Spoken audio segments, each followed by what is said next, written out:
Now, talking of prolific artists, we've got our next guests on the line now. Emerging from the fuzzy sounds of Fuzz and the Felts, Steve Potter and Simon Bailey, who now make up the duo Das Kapitans, are on the line. Hit by a tidal wave of creativity in the 2020 lockdown, the two have drawn upon their influences in punk, post-punk, lo-fi, garage, acoustic, electronic music. You get the gist, pretty much everything else in between, to create something totally unique. And not only have they come up with a unique sound, Das Kapitans have also developed a whole new format of releasing music, providing fans with one album every single month of 2020 and more besides. Here to discuss all that and more are Steve and Simon, Das Kapitans. Hello, guys. Wow, hello. What an introduction. What an introduction. There's a lot going on in there. Yeah. There's been a lot going on. When you condense it all, you must suddenly go, whoa, that's a lot of things we've been doing. It is, when someone says it out loud. It's crazy, isn't it? Yeah. But...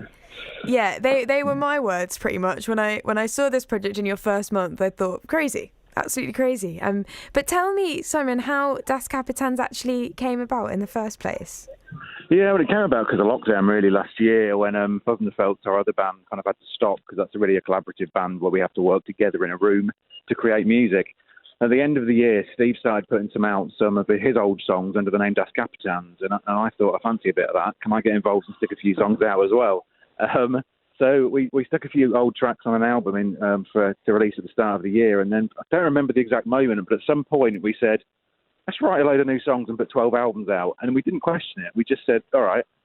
And 6 months down the line, we've done that so far. So, yeah, that's where it came from. I've known Steve for about 15 years. We've done music a long time, but we've never, ever suggested something as ridiculous as this and made it happen. So it's been the theme of the year, really, that we say, shall we do that? And we just say yes without thinking about it.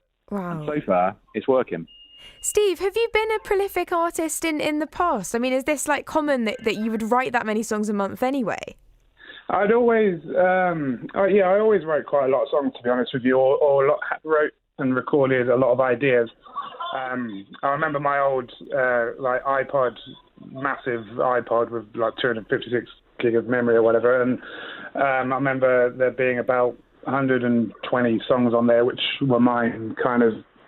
Some finished, some unfinished, some terrible, some good, and so I've always written quite a lot, quite frequently. So yeah.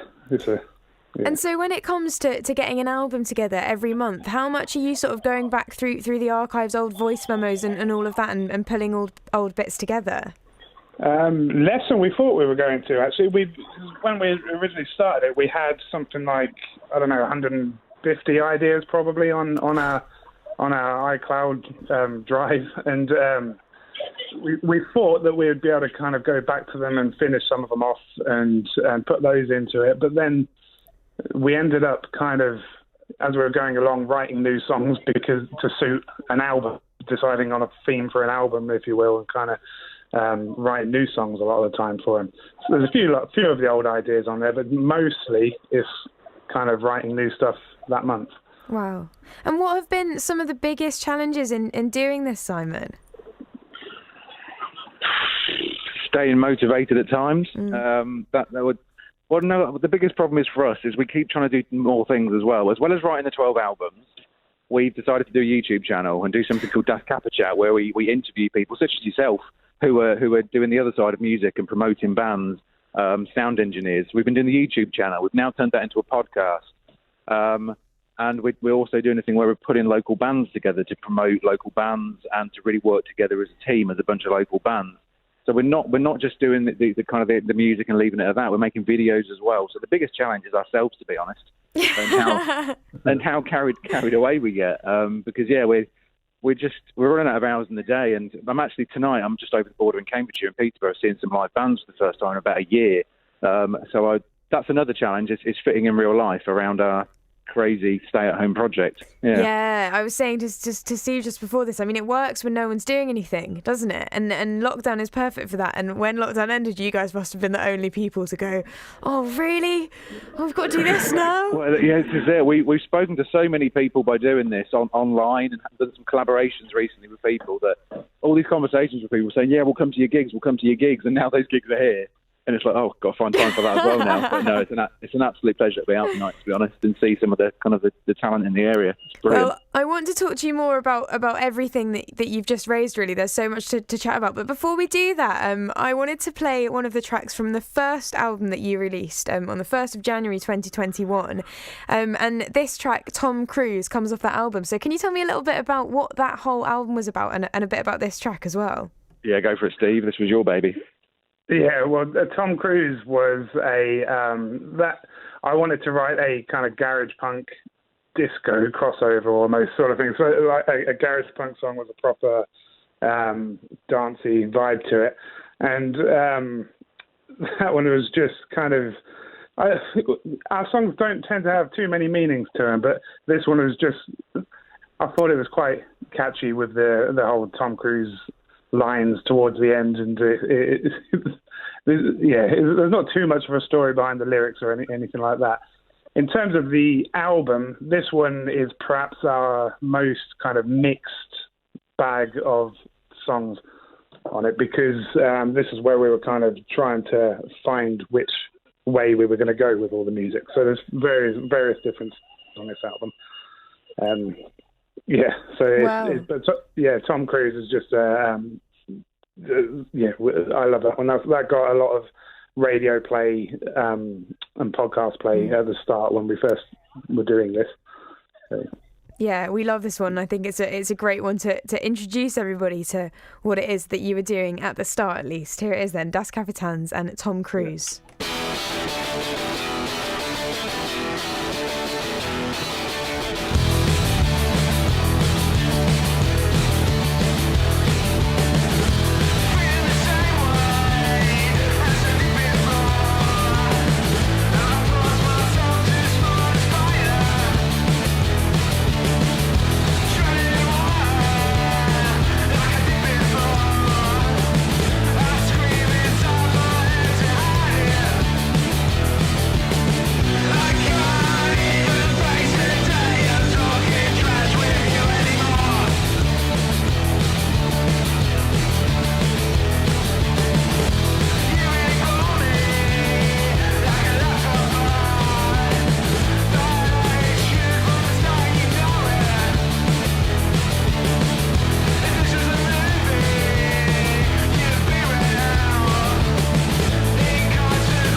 Das Kapitans and Tom Cruise back now with Steve and Simon, who are Das Kapitans. What was it like, Simon, listening back to that and listening back to all the different stages of your music throughout the year now as well? What does it feel like?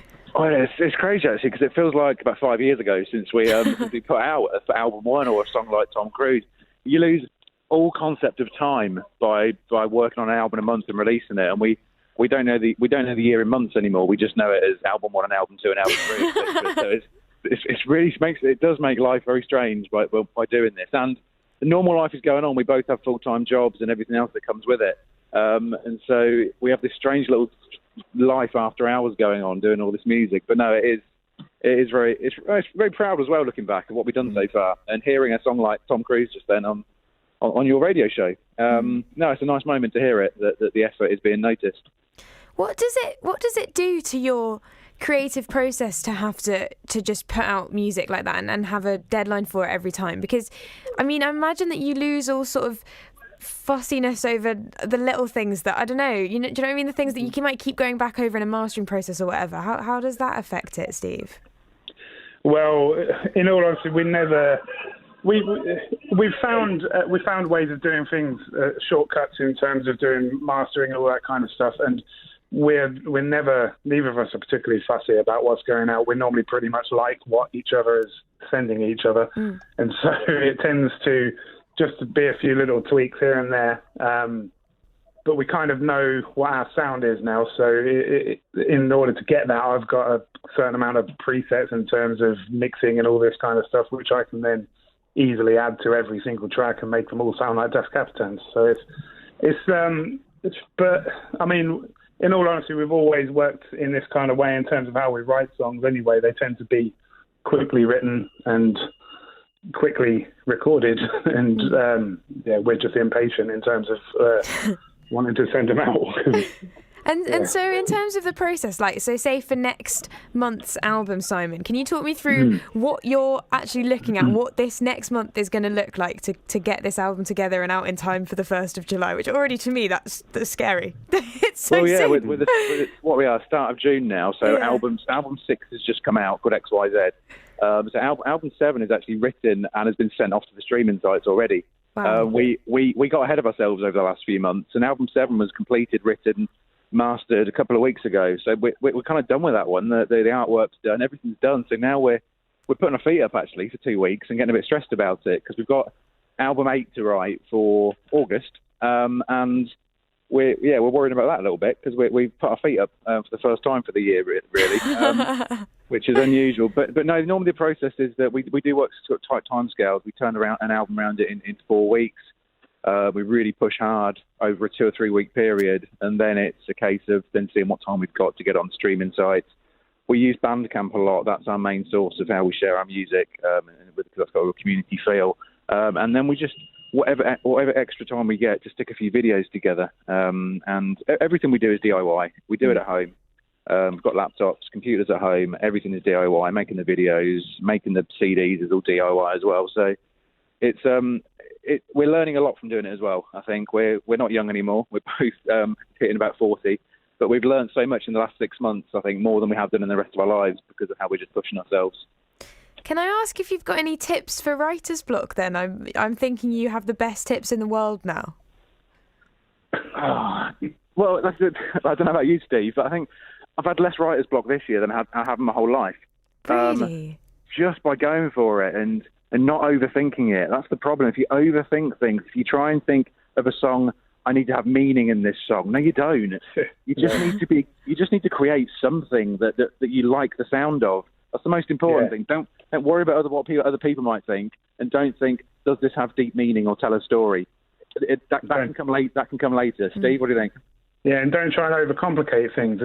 All of our songs, there's nothing complicated about any of our songs. They're all so simple, and by making them so simple, we've pretty much made them pretty catchy. And it's like Simon says, don't overthink things. There's no need to. But then I suppose it all depends on what kind of direction you want to go in. But we don't overthink things. You don't need to. No, we were talking the other day about like what, introducing is all about really, and one of the things that someone says was like, it's about helping people to have a musical life, and I think that is what you guys have created and sustained with this project, and I think that if that's what you want to do, then that's a really, really good tip for that.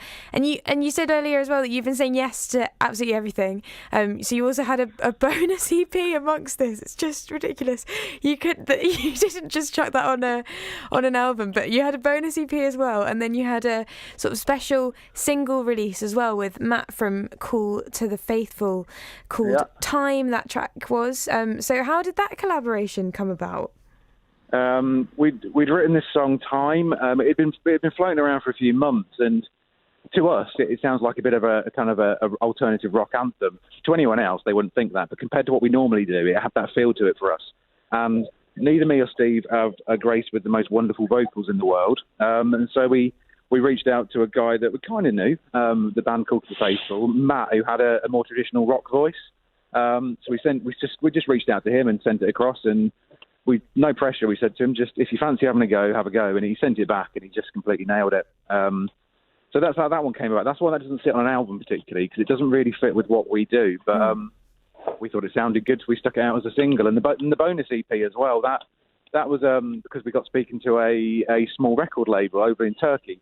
And they're really a garage rock kind of record label. And so Steve wrote a couple of garage rock songs, and we were like, let's just do an EP. We've got a few weeks spare here. Let's just do an EP as well. So, yeah, that's what I mean. But we're just going for it and being a bit crazy with it. And so far, it's coming off. And we also did a bonus album as well, because we've actually done, we've reached month 6, but we've actually done 7 albums technically, because album 6 XYZ, which came out on 1st of June on the streaming site, we got impatient and released that 2 weeks early on Bandcamp.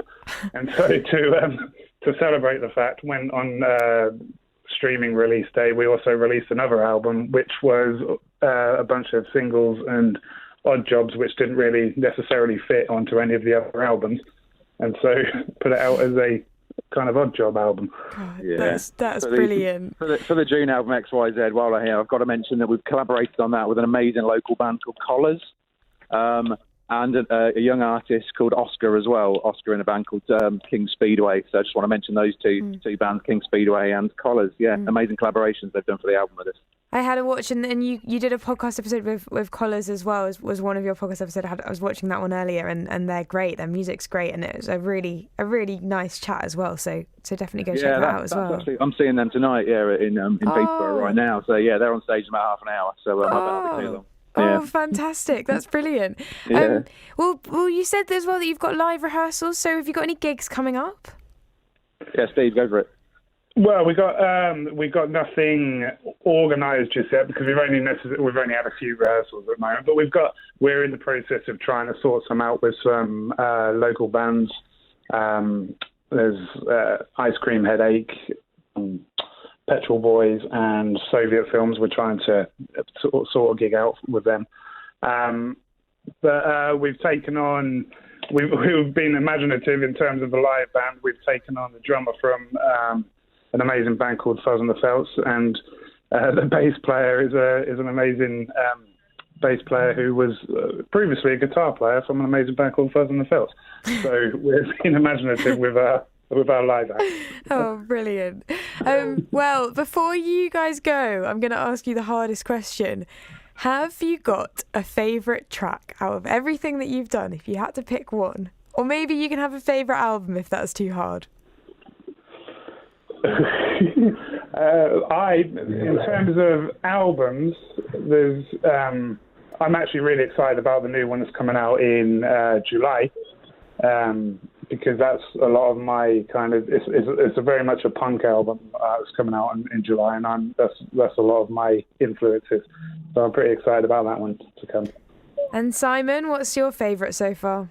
No, I really couldn't call it, to be honest. Each month when we've done an album, I think to myself, right, that's going to be the album I'm going to look back on and be most proud of over the year. Oh. But then the next one comes, and it's like, no, I'm most proud of that one. So no, I don't have a favourite song. I mean, one of my favourite songs at the minute is Cannibals, the collaboration with Collars. Because I'm making the video for that one at the minute, so I'm listening to that one a lot and feeling quite proud of that one. So if you're making me pick one, I would say Cannibals off the new album XYZ. Yeah. Well, in that case, Simon, we have the same favourite. I've got Cannibals right here to play now. Thank you so much for joining us, and thanks for all the insights into your process. Best of luck with the next 6 months. We can't wait to hear what comes out of it. For now, though, here is Cannibals by Das Kapitans.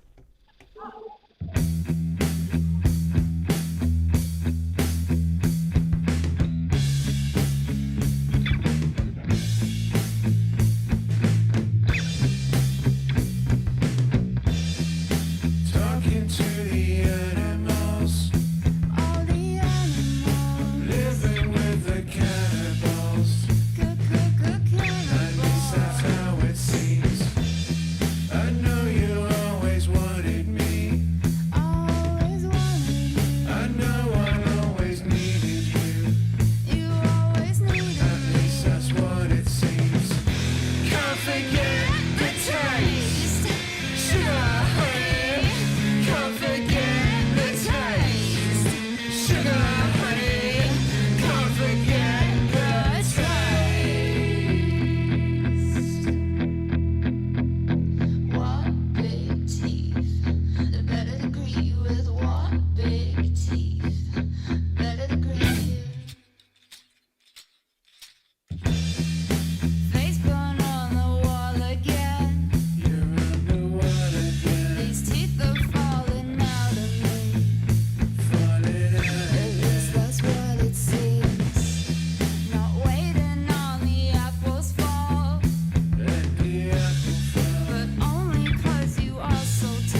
album 6XYZ by Das Kapitans. That track Cannibals comes off that album. Do go have a look at everything they've been doing over the last year. It's amazing.